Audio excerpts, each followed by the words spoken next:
नमस्कार साथियों, आज का हमारा टॉपिक है यदि कोई संख्या करड़ी में है तो सिद्ध कीजिए कि वह एक अपरिमेय संख्या है, न कि परिमेय संख्या है। बात समझ में? ध्यान देना यहाँ पे। तो मैंने आप लोग को परिमेय और अपरिमेय के बारे में बताया था, ठीक है।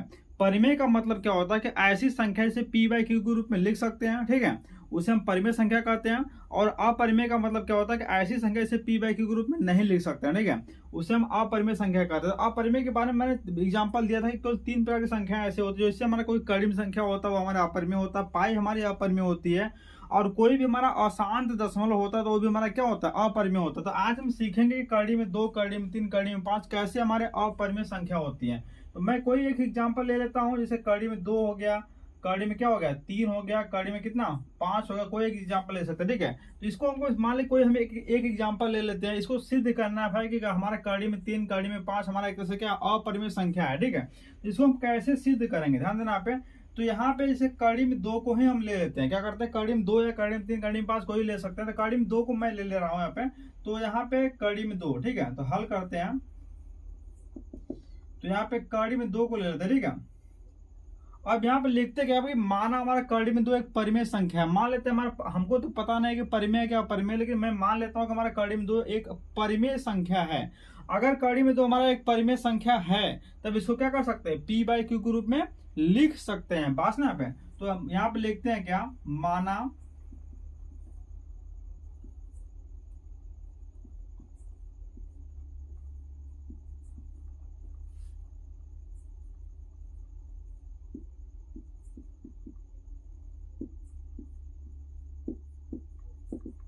ठीक है। और यदि कड़ी में 2 परिमेय संख्या है तब इसको पी बाई क्यू को मिल सकते हैं। तब लिखेंगे, तब कड़ी में 2 बराबर पी बाई क्यू लिख सकते हैं, ठीक है।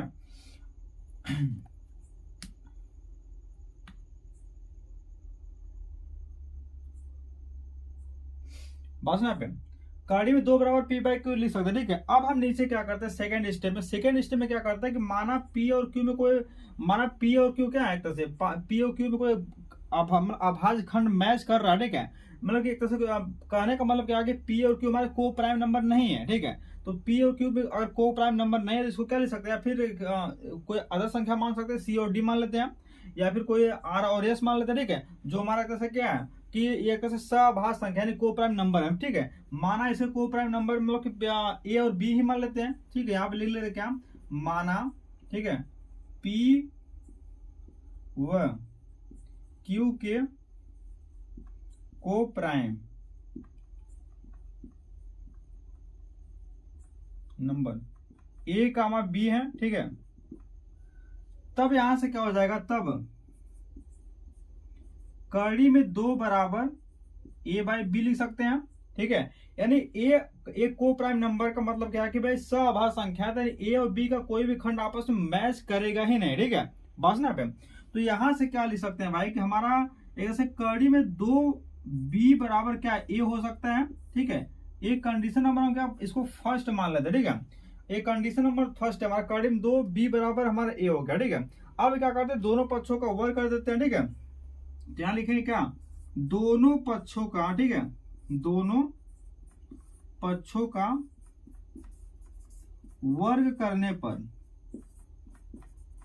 वर्ग करने पर, ठीक है। तो हमारा क्या हो जाएगा, 2b² बराबर ए स्क्वायर हो जाएगा। बात इसमें नहीं, कोई दिक्कत नहीं पे।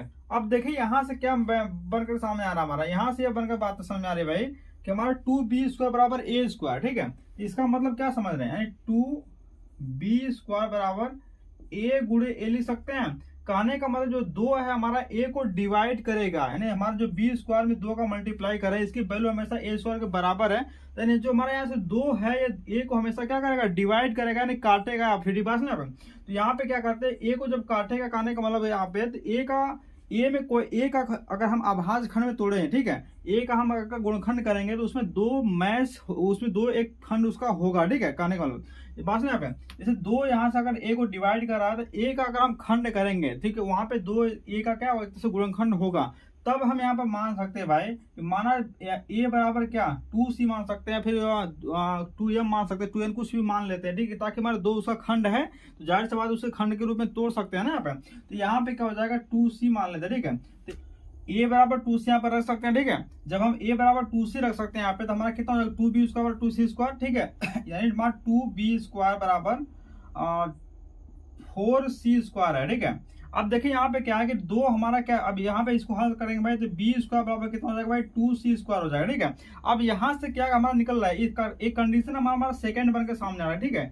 एक कंडीशन नंबर क्या है सेकंड बन के हमारे सामने आ रहा है। और यहाँ से क्या निष्कर्ष निकल रहा है, यहाँ से निष्कर्ष ये निकल रहा है भाई कि यहाँ पे दो हमारा बी को भी डिवाइड करेगा बासना पे, जबकि हम यहाँ पे ए और बी को क्या माने को प्राइम नंबर मान लिए, ठीक है। ए और बी हमारे क्या है को प्राइम नंबर, ठीक है। जाहिर सी बात है हमारे दोनों का कॉमन फैक्टर हो नहीं सकता। को प्राइम नंबर का मतलब यही होता है कि कोई एक संख्या दोनों में उपस्थित नहीं हो सकती, ठीक है। यानी दो या तो ए में उपस्थित होगा या फिर बी में उपस्थित होगा, ठीक है। यहाँ पे ए और बी दोनों में उपस्थित हो रहा है, इसका मतलब क्या है, यहाँ पे कथन हमारा एक तरह से क्या है विरोधाभास दिखा रहा है, ठीक है, यानी अमान्य है, ठीक है। तो इसलिए हम कह सकते हैं कि कड़ी में दो हमारी परिमेय संख्या नहीं है बल्कि क्या है अपरिमेय संख्या है। क्या है अपरिमेय संख्या। अतः हम लिखेंगे क्या, अतः कड़ी में दो एक अपरिमेय संख्या है, अपरिमेय संख्या है, ठीक है। तो उम्मीद है आप लोगों को समझ में आ गया होगा। ऐसा ही कड़ी में 3 कड़ी में 5 का भी आप लोग निकाल लेना, ठीक है। तो बस आज के दिन इतना है।